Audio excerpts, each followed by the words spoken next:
Hema committee report പുറത്തു വന്നതിന് ശേഷം പല വെളിപ്പെടുത്തലുകളും ഉണ്ടായി, പല ആരോപണങ്ങളും വന്നു. ഈ ആരോപണ വിധേയരിൽ പലരും പ്രതികരിക്കുകയും ചെയ്തു. അവരുടെ പ്രതികരണങ്ങളൊക്കെ കണ്ടപ്പോൾ ചില സംശയങ്ങളൊക്കെ മനസ്സിലേക്ക് വന്നു. ആദ്യം പ്രതികരണങ്ങൾ നോക്കാം. മണിയൻ പിള്ള രാജു പറയുന്നത് സിനിമയിൽ അവസരം കിട്ടാത്തവരുടെ പ്രതികാരമാണ് ഇനിയും വന്നുകൊണ്ടിരിക്കും കുറെ എന്നാണ്. ജയൻ ചേർത്തല പറഞ്ഞത് നിന്നെ കണ്ടാൽ ഇപ്പോൾ റേപ്പ് ചെയ്യാൻ തോന്നുമെന്ന തമാശ മാത്രമാണ് ഞാൻ പറഞ്ഞത്, അതുവരെ ഇപ്പൊ പീഡനമായി എന്നാണ്. മുകേഷ് പതിവ് പോലെ ഓർമ്മയില്ല, കുറെ വർഷങ്ങൾക്ക് മുന്നേ നടന്ന കാര്യമല്ലേ, അങ്ങനെ ഒരാളെ അറിയില്ല എന്നൊരു ആരോപണത്തിനും വേറൊന്നിന് 2022 മുതൽ ആ സ്ത്രീയും അവരുടെ ഭർത്താവും എന്നെ പൈസ ചോദിച്ച് ബ്ലാക്ക്മെയിൽ ചെയ്യുകയായിരുന്നു എന്നും മറുപടി പറയുന്നുണ്ട്. രാഷ്ട്രീയമല്ലേ ഇതൊക്കെ ഉണ്ടാകുമെന്ന തരത്തിൽ രാഷ്ട്രീയ പകപോക്കലാണ് എന്നൊരു സൂചനയും മുകേഷ് പറയുന്നുണ്ട്. ജയസൂര്യ ആരോപണത്തോട് പ്രതികരിച്ചിട്ടില്ല. ഇതൊക്കെ കണ്ട് ഉത്തരവാദിത്വത്തോടെ എന്തെങ്കിലും പറയാൻ മമ്മൂട്ടിയും മോഹൻലാലും അഥവാ മലയാളത്തിന്റെ ബിഗംസ് വരുമെന്ന് കരുതിയപ്പോൾ ഒരാളുടെ ഉപദേശത്തിന്റെ പുറത്ത് മറ്റേയാൾ രാജിവെച്ചു എന്നാണ് പുറത്തുവരുന്ന വാർത്ത. ഇതെന്താ സ്ട്രാറ്റജിക്കൽ മൂവാണ്, മാസാണ്, കൈയടിക്കട എന്ന് പതിവ് പോലെ ഫാൻസുകാരും. ഒരുപാട് ആരോപണങ്ങൾ പലർക്കുമെതിരെ വീണ്ടും കണ്ടു. സിദ്ദിഖ് നേരിട്ട് ഐജിക്ക് പരാതി കൊടുത്തതായും കണ്ടു. മാനനഷ്ടത്തിനാണെന്ന് തോന്നുന്നു. പതിവ് പോലെ പൊതുബോധം പരാതി പറഞ്ഞവരെയും വേട്ടക്കാരെന്ന് പറയപ്പെടുന്നവരെയും ഇക്കിളി കഥകളിലൂടെ ട്രോളിയും എന്തുതന്നെയായാലും കുറച്ച് ദിവസത്തേക്ക് ഞങ്ങൾക്ക് ലൈംഗിക ദാരിദ്ര്യം തീർക്കാൻ കുറച്ച് കഥകളായി എന്ന് സന്തോഷിച്ചും കഴിയുന്നു. എന്റെ ഒരു സംശയം, സർക്കാർ ഈ ഹേമ കമ്മിറ്റി നിയമിച്ചതും ഇപ്പോൾ ഈ റിപ്പോർട്ട് പുറത്തുവിട്ടതും സിനിമയിലെ സ്ത്രീകളുടെ പ്രശ്നം അറിയാൻ തന്നെയല്ലേ എന്നാണ്. അതായത് റിപ്പോർട്ട് പറയുന്നു ഭീകരമായ വിധത്തിൽ സിനിമയ്ക്കകത്ത് സ്ത്രീകൾ പീഡിപ്പിക്കപ്പെടുന്നുണ്ട് എന്ന്, ഒരു മാഫിയുണ്ട് എന്ന്. പരാതി പറയുന്നവരെ ബാൻ ചെയ്യാനും ദ്രോഹിക്കാനും അവർക്ക് കഴിയുമെന്ന്. അതിനുശേഷം പരാതികൾ പബ്ലിക്കായി വരുന്നു. അപ്പോൾ സർക്കാർ എന്താണ് ചെയ്യേണ്ടത്? പരാതിക്കാർ പറയുന്ന ആളുകൾ ഏതെങ്കിലും പവർ പൊസിഷനിൽ ഉള്ളവരാണെങ്കിൽ അവരെ താൽക്കാലികമായി അതിൽ നിന്നും ഒഴിവാക്കി അന്വേഷണം കൊണ്ടുവരിക. സംഭവം സിമ്പിൾ ആണ്. പക്ഷെ അങ്ങനെ ഒരു നടപടി എടുക്കാൻ സർക്കാരിനെന്തോ ബുദ്ധിമുട്ടുള്ളത് പോലെ. രഞ്ജിത്ത് പ്രഗത്ഭനായ സംവിധായകനാണ് എന്നൊക്കെ പറഞ്ഞ് രഞ്ജിത്തിനെ ഡിഫെൻഡ് ചെയ്യാൻ നോക്കിയ മന്ത്രിയെ നമ്മൾ കണ്ടു. അങ്ങനെ ഡിഫെൻഡ് ചെയ്യുന്ന ഒരു മന്ത്രിയെ കണ്ടാൽ പരാതിയുള്ള ഏതെങ്കിലും സാധാരണ സ്ത്രീ പിന്നെ പരാതിയുമായി മുന്നോട്ട് വരുമോ?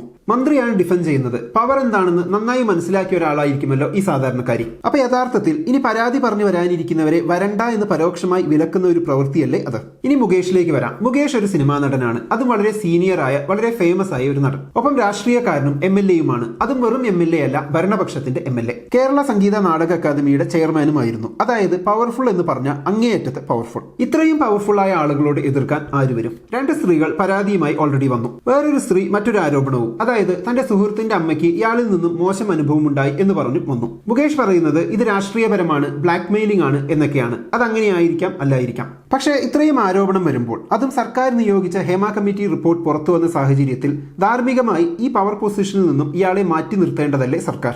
മാറ്റി നിർത്തിയാലും പവർഫുൾ ആയ ഒരാളാണ് ഇയാൾ. സിനിമാ നടൻ, രാഷ്ട്രീയക്കാരൻ എന്നതൊക്കെ നമ്മുടെ കേരളം പോലൊരു കൊച്ചു സംസ്ഥാനത്ത് ഉണ്ടാക്കി തരുന്ന പവർ ചില്ലറയല്ല. ഇതൊന്നും പോരാഞ്ഞ് മുകേഷിന്റെ മുൻ ഭാര്യ, അന്നത്തെ ജേർണലിസ്റ്റും ഇന്നത്തെ കമ്മ്യൂണിസ്റ്റ് മന്ത്രിസഭയിലെ മന്ത്രിയുമായ വീണ ജോർജിനോട് മനസ്സ് തുറക്കുന്ന ഒരു ഇന്റർവ്യൂ ഉണ്ട് യൂട്യൂബിൽ. വളരെ മോശമായി മാനസികമായും ശാരീരികമായും തന്നെ ഉപദ്രവിച്ചതിനെ പറ്റി സരിത അതിൽ പറയുന്നുണ്ട്. മുടിക്ക് കുത്തിപ്പിടിച്ച് വലിച്ചത്, കരയുമ്പോൾ നീ നടിയല്ലേ, അഭിനയിക്കാൻ മിടുക്കിയല്ലേ എന്ന് പരിഹസിച്ചത്, ഗർഭിണിയായിരുന്നപ്പോൾ വയറിൽ ചവിട്ടിയത്, മകന് ജോണ്ടിസ് വന്നപ്പോൾ തിരിഞ്ഞു നോക്കാതിരുന്നത്, ഭാര്യയെ പരിഹസിച്ചത്, മറ്റു സ്ത്രീകളുമായി ബന്ധം പുലർത്തിയത്, അങ്ങനെ പലതും അവർ കരഞ്ഞുകൊണ്ട് വിശദീകരിക്കുന്നുണ്ട്. സ്ത്രീകളെ ഉപദ്രവിക്കുന്ന കാര്യത്തിൽ ഈ വ്യക്തിക്കെതിരെയുള്ള പരാതികൾ ഒരുപാട് പബ്ലിക് ഡൊമൈനിൽ തന്നെ ഉണ്ട് എന്നർത്ഥം. ഒരാളെ കുറിച്ച് ഭാര്യയടക്കം കുറച്ച് സ്ത്രീകൾ ഇത്രയും പരാതികൾ ഉന്നയിക്കുമ്പോൾ പൊതുജനം എന്താണ് കരുതേണ്ടത്? പരാതികളൊക്കെ ഭാര്യയുടേതടക്കം കള്ളമാണെന്ന് തന്നെ വെക്കുക.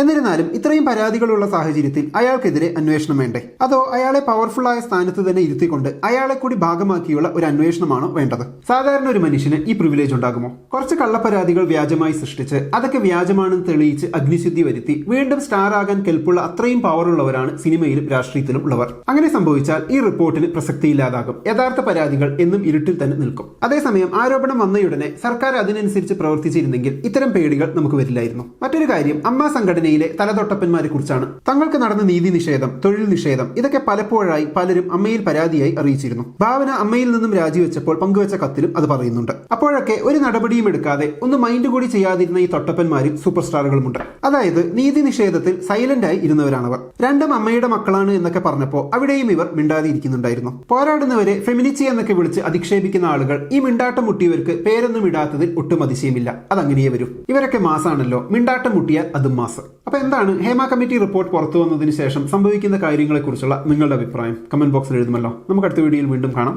ബൈ.